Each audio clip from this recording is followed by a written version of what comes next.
Welcome back to N's NotebookLM.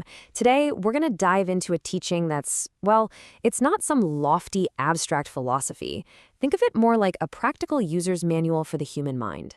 It tackles something every single one of us deals with, suffering. But way more importantly, it gives us a clear roadmap for how to transform that experience into peace and maybe even joy. Yeah, let's just start right here with this quote because it really cuts to the chase.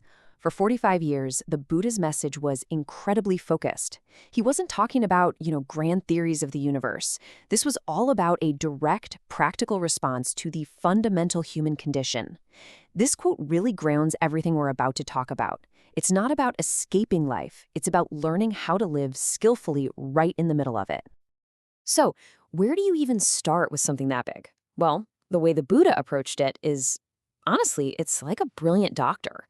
His core teaching, what we call the Four Noble Truths, is basically a clear-eyed diagnosis of an ailment that's common to all of us. So the first big truth is just acknowledging the symptom.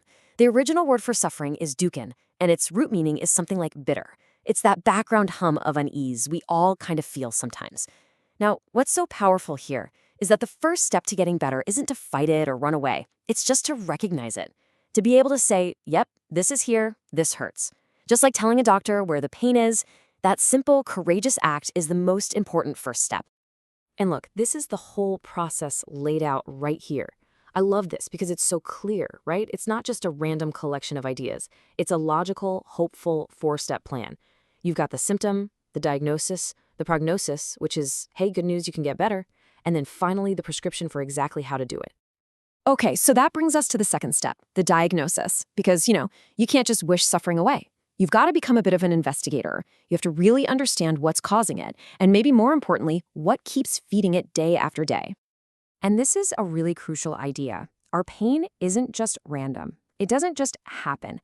The Buddha taught that our suffering is actively fed by certain things we consume, or what he called nutriments. Think about how you feel after an hour of just scrolling through an angry social media feed versus taking a walk outside. That's exactly what this is talking about. So, what are these foods exactly? Well, the teaching lays out 4 different kinds of nourishment. And this is where it gets super practical for our everyday lives, because we can either use them to create more suffering, or we can use them to build our happiness. Okay, let's break them down. Edible food, okay, that one's pretty obvious. But this is where things get really interesting. The second one is sense impressions. I mean, that's everything. Every podcast you listen to, every news headline you see, every video you watch, it's all food for your mind. Then you have volition. That's our deep-seated intentions, our goals, what we're always chasing after. And finally, consciousness itself.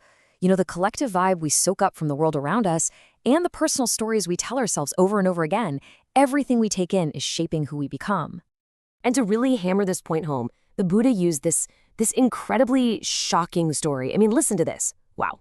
Okay, so when he says we eat the flesh of our own children, he's talking about how our mindless consumption, our toxic habits, they don't just hurt us. They literally devour the future and harm the people who count on us. And here's another one, just as visceral for that second type of food, the stuff we see and hear. It's this incredibly powerful way of describing how vulnerable we are to the constant barrage of fear and anger in our media. It wounds us, and the teaching suggests that mindfulness, that's our only real shield. Okay, so that's the diagnosis. It can sound a little heavy, right? But what's the cure? This is where the good news comes in. This brings us to the third and fourth noble truths, the prognosis and the prescription. There is a clear path out of this. So basically, we're presented with a choice. It's like we're all standing in a river. We can just let the currents of craving and fear and anger just carry us away. And that's usually not to a great place, right? Or we can make a choice. We can start actively swimming in a different direction, following a path that's designed to lead us somewhere better, somewhere with more freedom and joy. And this is the prescription, the Noble Eightfold Path. Now, don't look at this like a list of rules you have to follow. It's more like a holistic program for living well. It all starts with right view, just seeing things as they really are. And when you see clearly, that naturally leads to right thinking, which shapes your right speech and right action. It even includes how you make a living. And those last three, diligence, mindfulness, and concentration, that's all about training your mind to actually stay on this path. See how they all work together? It's a complete system for transforming your life from the inside out. Okay, I know that list can feel a little theoretical, so let's bring it right down to earth. Let's focus on one of the most powerful tools for actually doing this, mindfulness. Specifically, how to use it when you're hit with a really strong emotion, right in the heat of the moment. This is so practical, you could use it today. So a big emotion comes up, like anger. Step 1, just recognize it. Oh, hello, anger. I see you. Step 2, accept it. Don't fight it, don't push it away. And then step 3, and this is my favorite part, you embrace it with tenderness. The analogy is a mother holding her crying baby. You just hold it, gently. That alone starts to calm things down. Then, and only then, can you look deeper to see where it came from. And that leads to insight. You learn something, and you know what to do next. And what's so key here is that this isn't about fighting or forcing yourself to be calm. I love this analogy from the book. Be like a pebble dropped in a river. It doesn't struggle to get to the bottom, right? It just lets go. It surrenders to gravity and settles. It's the same for us. We don't have to force healing. We just have to stop struggling, give ourselves a moment to rest, and let our own body and mind do what they naturally know how to do. Okay, so we've spent a lot of time talking about what feeds suffering, but what about the other side of the coin?